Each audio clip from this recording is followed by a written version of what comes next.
We are joined now by Professor Jim Flynn, Emeritus Professor from the University of Otago, and want to be author of a book called In Defence of Free Speech. Jim, welcome to the program. Happy to be here. Jim, man, you're getting a bit of Twitter time, you're getting a bit of coverage. Tell us about your book and where originally it was going to be published. Well, it was accepted and all but named by Emerald Press in Britain. The book defends free speech in the sense that it points out that virtually every person who has a powerful position is tempted to suppress free speech. That is, they want to turn what should be a battle of ideas into a battle of force. That is, whoever has the power to shut the other side up. And of course, if there's anything that's a bad road to truth, it's might makes right. And Emerald Press had accepted it, and it had good readers' reports, and I revised the manuscript in the light of their points, and they were happy with that. And then their editor went through it and wanted things clarified, and they were happy with that. And all that remained was to search it for typographical errors, and at which point I got a letter from them saying that they weren't going to go forward to publication. This is despite the fact they listed it in their September catalog. And the reason was that although it was not my intent, some malicious person might extract portions of my book and use them to incite racial hatred. And of course, that's true of any book ever written. Any sentence ever uttered, Jim? Yes, that's right. I mean, no book is safe if people, let's say, extract a portion of it and try and turn it into its opposite. All you have to do is strike the word not and go from saying, I do not believe that there's a genetic gulf between black and white, and strike the word not, and you've got, I believe there's a genetic gulf between black and white. All right, so the publishers decide there is a legal risk, therefore a commercial risk to them, right, of being sued for publishing your book. You might have thought as publishers that they had a bit more balls than that, to be honest, Jim, but they make a commercial decision. They say, sorry, thanks, but no thanks. Well, I've found other publishers now in the U.S., and I found a publisher that will publish it. So the book is going to be published now? It's going to be published with a U.S. publisher and will come out towards the end of this year. America has no hate speech laws. All right. Well, it wasn't really hate speech laws that your British publisher was signing. It was just that they were afraid. That's right. I mean, when a law goes on the books, everyone thinks, the courts will interpret this sensibly, and they won't bar scholarly works by me or Arthur Jensen or people who try to look at the evidence from a scholarly point of view. They think certainly the courts will interpret this in a way that is sensible, but of course a publisher is different. A publisher thinks, who knows, I'll go and see a lawyer. And no lawyer likes to say, go ahead and then have his client be sued. So lawyers are extremely conservative. They say, no, don't take any chance at all. So the combination of this mindset, which is understandable, and the legal situation in Britain has produced a situation. I've had feelers from one English publisher who was paid no royalties, and I had private communications with the employees of two other publishers who, like Emerald Press, are terrified. Not one publisher in America feared any legal complications. Why don't you publish it in New Zealand, Jim? Well, it's mainly about U.S. universities, and secondarily, it's about English and Canadian and Australian universities, but I've never done an in-depth look at New Zealand universities and their practices. For example, in my book, I point out that in an overwhelming majority of women's studies departments in America, they don't look at scholarly attempts to elucidate the position of women. They just assume that everything that happens to women is evil and it's all the fault of men. And if you don't believe that, you're just not welcome even as a student. I happen to know that Otago, that's just not true. That the Women's Studies Department here has a wide range of tolerating ideals. So unless I wanted to spend a year, let's say, trying to investigate local departments, The mere fact they haven't gone into the news is some testimony that they're okay. That is, in the States, the obvious evidence that a university has no tolerance for free speech is they fire a staff member or expel someone, and then the person brings a suit and it hits the newspapers. Well, Jim, what do you make of recent events? Well, I'll cite two campuses here, Massey and Auckland. Well, Massey with the Don Brash issue, and now to a certain extent to the Stand Up for Women hiring of one of their venues, and Auckland for the fact that their Chancellor, Stuart McCutcheon, who I have to say I utterly support, couldn't get worked up about posters appearing on campus that didn't break any law. I think he was dead right.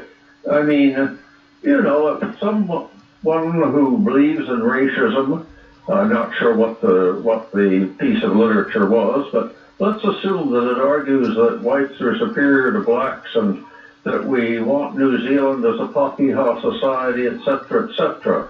If you think that's a stupid thing to say, ignore it on a bulletin board. 99% of Auckland students are certainly not so childish that they can exercise no critical intelligence, or if they are that way, we ought to know about it. Well, hundreds of them, including many hundreds from the faculty, basically piled up and bullied Stuart McCutcheon until he kind of acquiesced. That's right. Well, they are people who don't really believe in free speech. They're the sort of person who says, I believe in free speech, but. And then they have a list of people that are non-people that are not allowed to have their say. The Auckland situation wasn't, of course, as crystal cut as the situation at Middlebury, where Charles Murray wanted to appear on campus, and they used violence to disrupt his meeting and then to injure a person who was his host and chased him off campus. Murray wasn't even going to speak on race. He was going to speak on social divisions with American society. But they've defined him as a non-person that you don't have to listen to. Now, I've debated Charles Murray twice, and he and I differ a lot. And I've learned an enormous amount from reading his work. How can you say that you have a rational point of view unless you know what your opponents would say against you and have the evidence to back up your position? And the people at Middlebury get angry. The people at Auckland get angry. They get angry at anyone who says something that they interpret as either too right or too left or somehow obnoxious.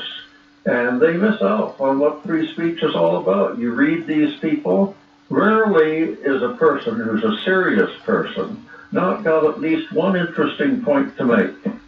And you then have to marshal your ideas against that point, and you're more sophisticated because of it.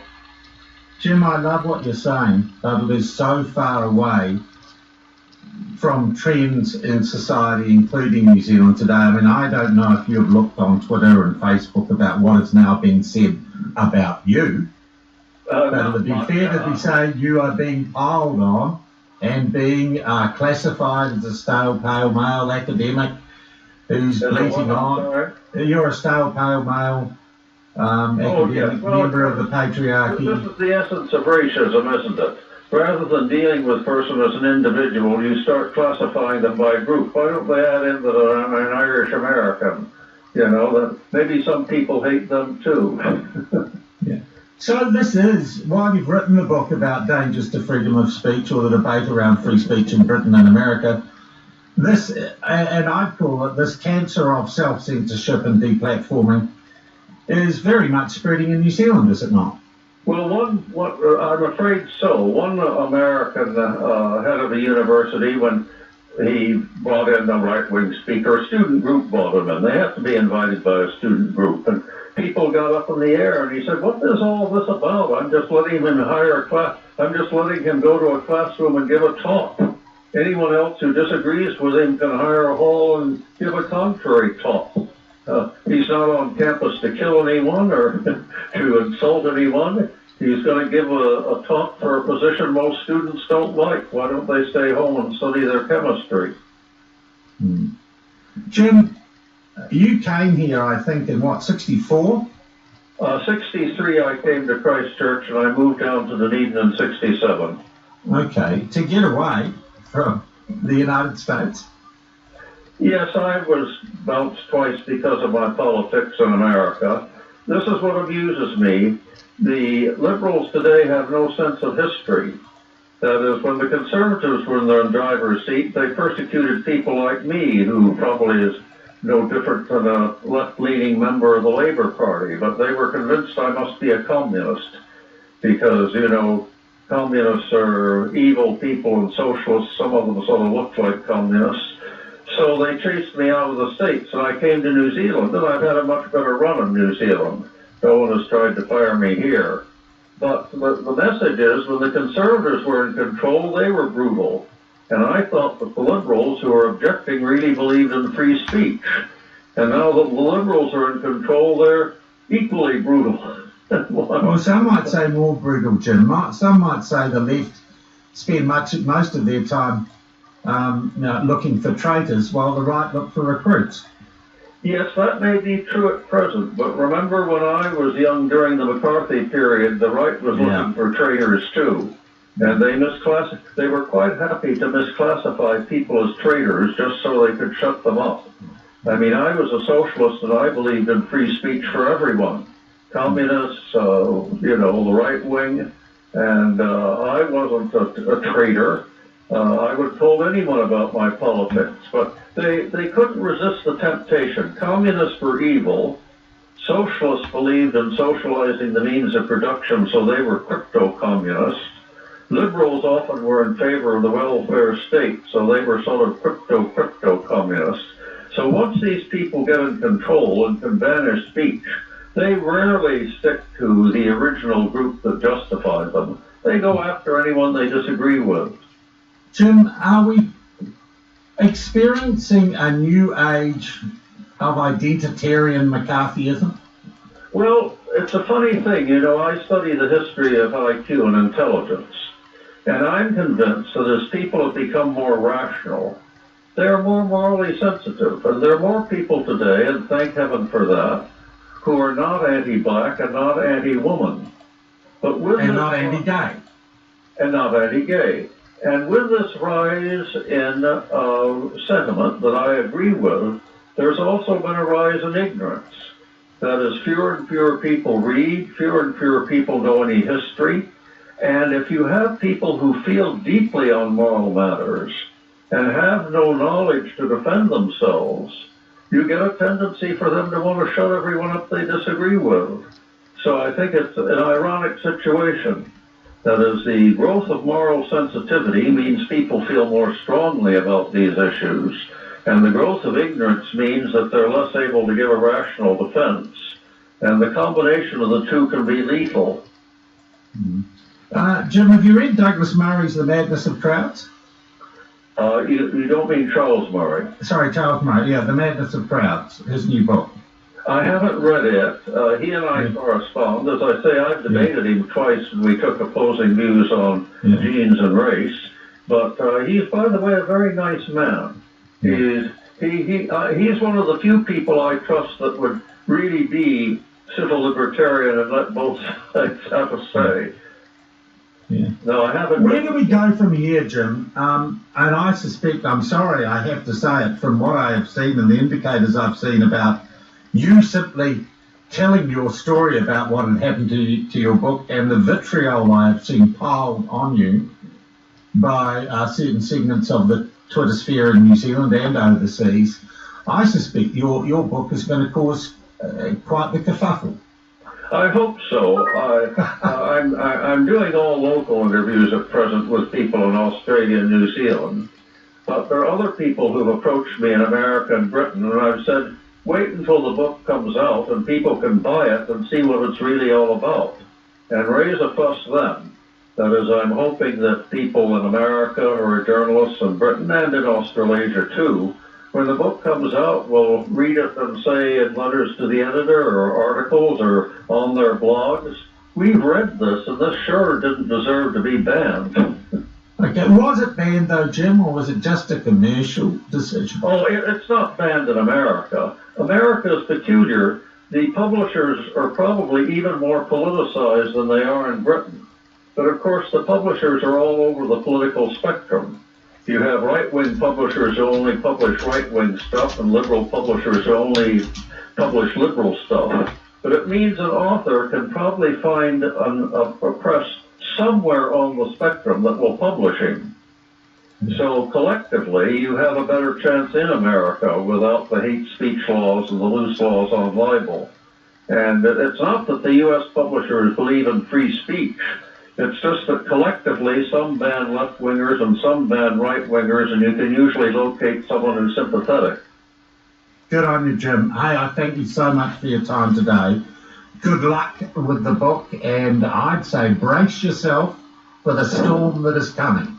Well, you know, I was fired twice during the McCarthy period and roughed up by the police, but what's coming is not unfamiliar. Good on you. Thank you so much. Professor Jim Flynn, Professor Emeritus at Otago University. What an interesting man.